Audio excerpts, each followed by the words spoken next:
Hoje eu queria estar conversando com vocês acerca do nosso espírito humano. Se ensina muito sobre o Espírito Santo e é muito importante. Na verdade, eu acho que nem se ensina tanto, eu acho que precisava ensinar mais sobre a pessoa do Espírito Santo. Mas ainda assim existem muitos ensinos sobre o Espírito Santo, porém muito pouco ensino acerca do nosso espírito humano. Muitas pessoas elas nem sabem o que é o espírito delas. Algumas pessoas pensam que o espírito é uma fumaça, é só uma energia vital que volta para Deus quando você morre. Porém, quero dizer para você que o seu espírito é quem você é de verdade. Mas Danilo, a palavra de Deus diz que o homem é uma alma vivente. Não, a Bíblia não diz que o homem é uma alma vivente. A Bíblia diz que o homem tornou-se Nefesh Hayah. No hebraico, essa palavra Nefesh, ela significa pessoa. É aí que está a confusão. Porque no Antigo Testamento, alma era muito usado para pessoa, a pessoa inteira. Pessoa, espírito, alma e corpo. O ser humano, o ser vivo, o indivíduo. A palavra alma. Toda vez que você vê a palavra alma no Antigo Testamento, na maioria das vezes está falando da pessoa e não da sua parte interior. Por exemplo, quando Abraão ele resgata Ló e ele vem trazendo também todas aquelas pessoas que tinham sido levadas cativas, e o rei de Sodoma ele diz: olha, você pode ficar com os bens, dai-me somente as almas. Será que o rei de Sodoma queria sugar as almas das pessoas? Não, o que ele estava dizendo é: me dê as pessoas. Porque não existe um rei sem pessoas. Então ele diz: fique com os bens, me dê as pessoas. A Bíblia diz que a alma que pecar, essa morrerá. Não está falando que a sua alma, a sua parte interior vai morrer. É a pessoa que vai morrer. No contexto ali da lei, quando diz que a alma que pecar, essa morrerá, era morrer de verdade, era ser apedrejado, era ser morto, como se matava mesmo. Você descumpria a lei e você era morto. E não era a alma que morria, era a pessoa que morria. Então essa é a confusão. As pessoas pensam que o homem é uma alma por causa dessa palavrinha que aparece no Antigo Testamento, que o homem se tornou uma alma vivente. Mas ali o que está dizendo é que o homem era só um boneco de pó e virou uma pessoa. Deus fez com que o homem fosse um ser vivo. Porque, preste atenção numa coisa, a palavra alma, dizer que o homem é uma alma, não necessariamente quer dizer que ele não é um espírito. Porque lá no céu existem seres espirituais que a Bíblia chama eles de seres viventes. E a palavra seres ali é alma. Almas viventes estão no céu e eles não são espirituais? Nesse sentido de alma, nefesh, pessoa, ser, indivíduo, até Deus é uma alma, Deus é um ser, Deus é uma pessoa. Tá entendendo? Então quando eu digo que o homem é um espírito, eu não estou de forma nenhuma anulando o texto de Gênesis, porque o homem é um espírito. Agora, geralmente, quando a palavra alma aparece no Novo Testamento, o sentido é psique. São as suas faculdades mentais, emocionais, o seu raciocínio, sua vontade. E nesse sentido o homem não é uma alma, o homem não é emoções, o homem não é raciocínio, o homem é um ser espiritual. E é bom a gente separar assim, você é um espírito, tem uma alma e mora dentro de um corpo. O nosso corpo, não preciso falar tanto, que você sabe que esse corpo que você mora é pecaminoso. Ele não quer a Deus, né? A Bíblia diz que se você não mortificar o seu corpo, se você andar segundo a carne, você caminha para a morte. Mas e o nosso espírito? Será que o nosso espírito, ele também é morto?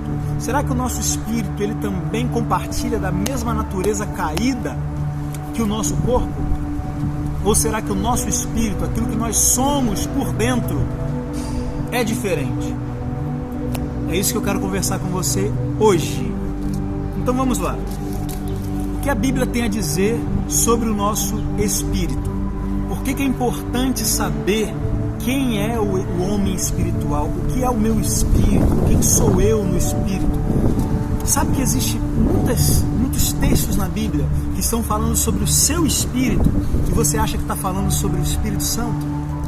Um exemplo é Gálatas 5, quando diz que o espírito milita contra a carne e a carne contra o espírito. E eles se opõem um ao outro para que não façais o que quereis. Perceba, o querer vem da alma. A vontade está na alma. Então quando diz que o espírito e a carne estão lutando para que você não faça o que é o seu querer, está dizendo que o espírito e o corpo estão tentando controlar a alma. Eles estão tentando cada um controlar a sua vontade, o seu sentimento, as suas emoções. E espírito ali é o seu espírito, não é o Espírito Santo. Mas Danilo, está escrito com letra maiúscula na minha Bíblia. Só que a palavra no grego não existe letra maiúscula. A palavra grega ali é pneuma. E a mesma palavra que é usada para o Espírito Santo é a mesma palavra que é usada para o espírito humano. E se escreve do mesmo jeito. No grego não tem essa diferença de letra maiúscula ou minúscula.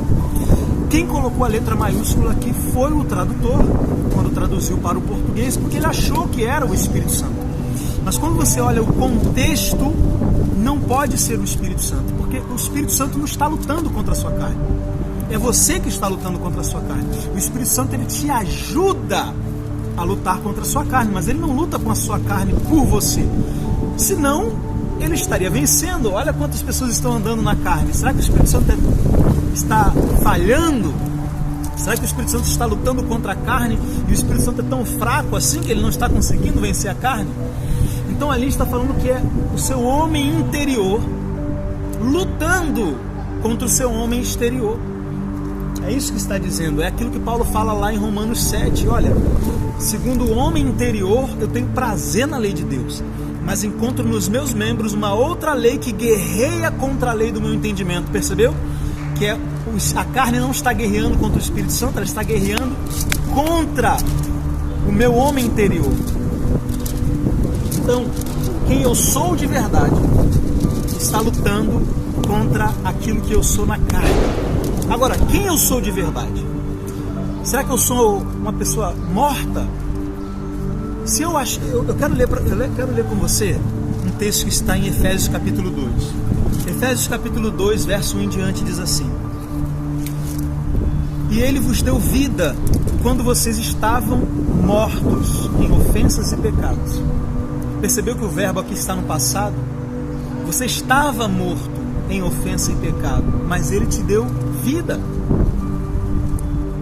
Em que no outro tempo andávamos, segundo o curso desse mundo, segundo o príncipe da potestade do ar, do espírito que agora opera nos filhos da desobediência, entre os quais todos nós também antes andávamos, nos desejos da nossa carne, fazendo a vontade da carne e dos pensamentos.